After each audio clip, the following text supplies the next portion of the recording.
Donc maintenant, on va voir le dernier bouclier ou le dernier point qui va permettre de nous préserver de l'ambiguïté qui consiste à dire que le Coran comporte des erreurs grammaticales ou qu'il y a des erreurs dans le Coran. Donc ce point, c'est que le Coran fut révélé avant l'écriture des règles de grammaire arabe. Et ça, c'est très important et ça, c'est primordial. Comme nous l'avons dit précédemment, le Coran a fait l'unanimité chez les Arabes linguistiquement. Aucun Arabe connaisseur de la langue arabe n'a osé dire que le Coran comportait des erreurs linguistiques. Personne.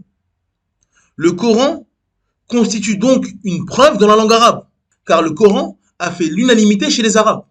Qu'est-ce qu'on a dit précédemment? On a dit que la langue arabe, c'est tout ce qui a été rapporté des tribus arabes, en termes de mots, d'expressions ou de style, etc. Tout ce qui a un lien avec la langue arabe. Donc pour qu'on dise ça c'est la langue arabe, il faut que une ou plusieurs tribus arabes aient prononcé ce mot ou aient dit ce mot dans ce sens-là, etc. À partir du moment qu'il y a un mot, un terme, une expression qui est validée par une tribu parmi les tribus arabes, c'est considéré comme de l'arabe. Et c'est une preuve que ça, c'est la langue arabe. Donc, si le Coran qui a été révélé en langue arabe pour les tribus arabes et que ces mêmes tribus arabes n'ont rien trouvé à redire grammaticalement, le Coran établit une preuve de la langue arabe. Pourquoi? Parce que c'est validé par les Arabes. Et donc le Coran est une preuve de la langue arabe. Pourquoi? Parce qu'il a été révélé à l'époque des tribus arabes. Et ces mêmes tribus arabes ont validé les expressions du Coran, les métaphores du Coran, le style coranique. Et donc leur approbation, ça montre que c'est de la langue arabe. Et qu'il n'y a pas d'erreur dans le Coran. Parce que personne dans les tribus arabes est venu en disant dans tel verset il y a une erreur. Donc lorsque nous avons un mot, un terme, une expression, une phrase dans le Coran, c'est la preuve que c'est de la langue arabe. Pourquoi? Parce que cette phrase, cette expression ou ce mot a été entendu par les tribus arabes. Et les tribus arabes n'ont rien trouvé à redire sur ce mot, cette expression ou cette figure de style. En ce qui concerne les règles de la langue arabe, connues de nos jours, donc aujourd'hui quand on étudie la langue arabe, on étudie le nahou, le sarf, el balagha et d'autres. Ces règles-là, il s'agit d'efforts fournis de la part des savants de la langue arabe, lorsque l'islam s'est propagé dans des pays non arabophones. Donc la cause de la propagation de la langue arabe et des règles de la langue arabe, c'est l'islam. Durant l'époque anté-islamique, la langue arabe était surtout une langue orale. C'était surtout une langue orale. Certes, on pouvait trouver des écrits, mais c'était surtout une langue orale. Donc les poésies, etc., s'apprenaient par cœur et elles se propageaient dans le monde arabe. Même si, encore une fois, il y avait des écrits, mais la base de la langue arabe, dans l'époque anté-islamique, c'est oral. Mais avec l'avènement de l'islam et la propagation de l'islam, il y a eu un grand besoin d'apprendre la langue arabe. Car les premiers musulmans étaient arabes. Mais ensuite, quand l'islam s'est propagé, est arrivé en Perse, est arrivé en Égypte, est arrivé au Maghreb, il y a eu des gens qui n'avaient pas la langue arabe comme langue maternelle. Et donc certains savants désireux de préserver la prononciation et la compréhension du Coran ont théorisé la langue arabe avec des règles et des définitions. Il y a un problème qui s'est posé. Il y a des nouveaux musulmans qui ont commencé à apprendre le Coran, qui ont commencé à apprendre la religion. Mais la langue arabe n'était pas leur langue maternelle. Ça pouvait amener à des mauvaises prononciations et également à des mauvaises compréhensions. Et donc ça, c'est très dangereux.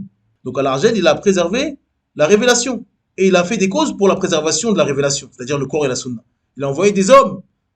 Donc c'est, bien sûr, en premier lieu les compagnons, ensuite leurs élèves, les tabi'un, et leurs élèves, les atba'u tabi'in, et jusqu'aujourd'hui.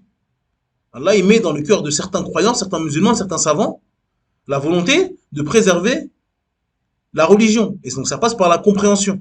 Ces savants-là, à cette époque-là, ils ont vu le problème. Ils ont vu que des gens entraient dans l'islam avec des mauvaises compréhensions. Pourquoi? Parce que la langue arabe n'était pas leur langue. Et donc, ils ne comprenaient pas les subtilités de la langue arabe. Donc ces savants-là ont voulu théoriser la langue arabe en donnant des règles et des définitions. Mais il faut comprendre, et ça c'est très important, que c'est le Coran qui est un juge sur ces règles. Et ce n'est pas les règles de la langue arabe que les savants ont données, car ils ont fait un effort de réflexion. C'est pas ces règles-là qui sont un juge sur le Coran. Le Coran, c'est une preuve de la langue arabe. Et on a des savants qui ont donné leur vie pour établir des règles et des définitions. Mais ces savants-là, c'est des humains. Donc ils ont fait un effort de réflexion, ils ont donné beaucoup d'efforts pour théoriser, pour donner des règles et des définitions, mais ces hommes-là peuvent se tromper. Donc c'est possible qu'un savant de la langue arabe donne une règle, donne une expression en disant ça c'est correct, ça c'est pas correct. Et il se peut que son affirmation soit fausse. Mais en aucun cas, une règle posée par un savant de la langue arabe est une preuve contre le Coran. Parce que le Coran a été validé par les tribus arabes. Donc le Coran, c'est de l'arabe. Et dans le Coran, il n'y a pas d'erreur. On a dit que si des tribus arabes utilisent une expression ou un mot ou une tournure de phrase, c'est de la langue arabe. Et donc on ne peut pas dire que c'est une erreur. Et donc à partir du moment où le Coran a été validé dans son entièreté par les tribus arabes, on ne peut pas dire qu'il y a des erreurs. Donc si 200 ans, 300 ans, 400 ans après la révélation du Coran, un savant de la Sunna ou un savant de la langue arabe établit une règle dans la langue arabe avec ses efforts de réflexion en disant voilà, dans la langue arabe, c'est correct de dire ça et c'est incorrect de dire ça.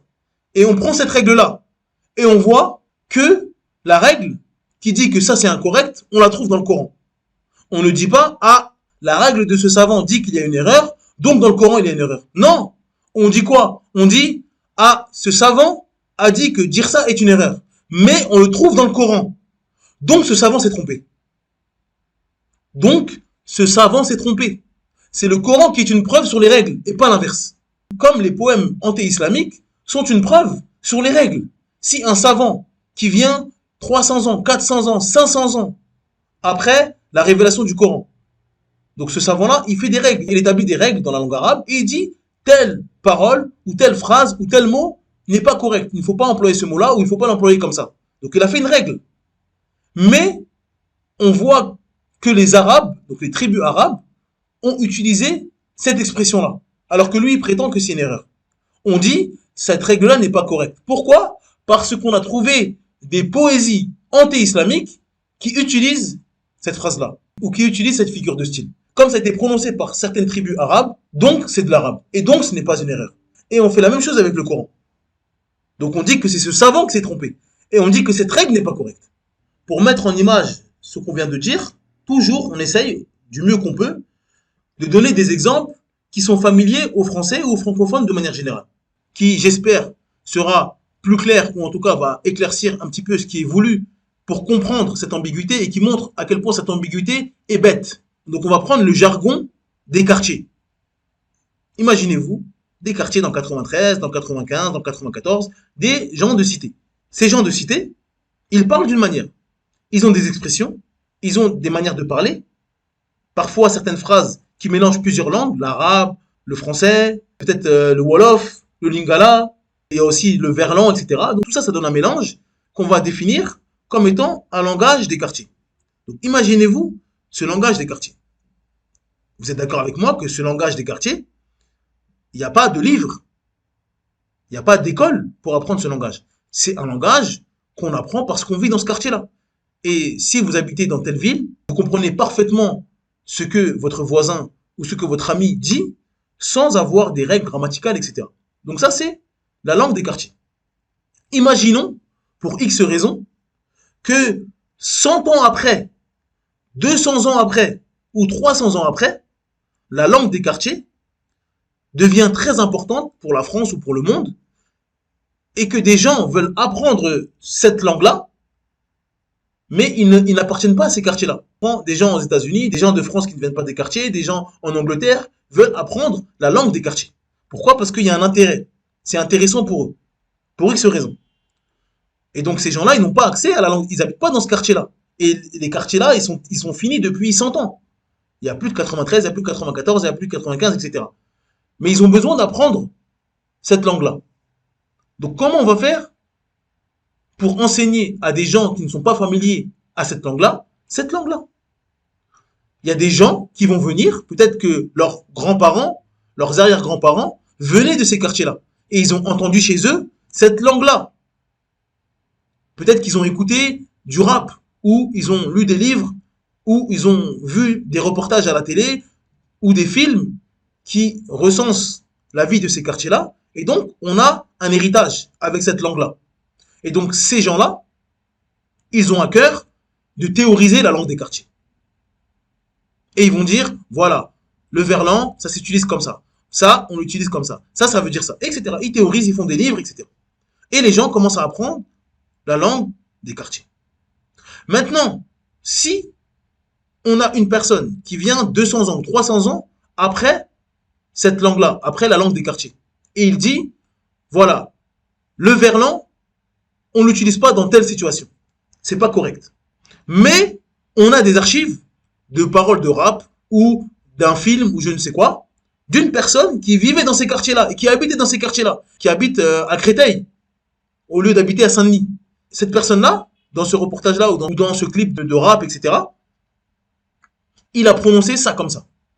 Donc on va dire quoi? On va dire que la personne qui vivait dans ce quartier-là et qui parlait avec ses semblables et tout le monde comprenait, on va dire que c'est lui qui s'est trompé. On va pas dire qu'il s'est trompé. On va dire que la personne qui a établi cette règle-là s'est trompée. Et elle n'avait pas connaissance peut-être que dans la ville de Créteil ou dans la ville de Vitry ou dans la ville de Saint-Denis, certains quartiers utilisaient ça comme ça. C'est pas tout le monde. Il y a peut-être que des gens de telle ville. Et donc c'est pas une erreur. Ça existe, mais c'est pas répandu.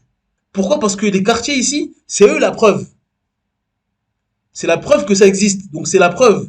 Et donc celui qui vient théoriser cette langue-là, ce n'est pas une preuve contre eux. C'est l'inverse. Donc dire que le Coran comporte des erreurs dans la langue arabe, c'est une ignorance énorme. Et c'est une méconnaissance de ce qu'est la langue arabe.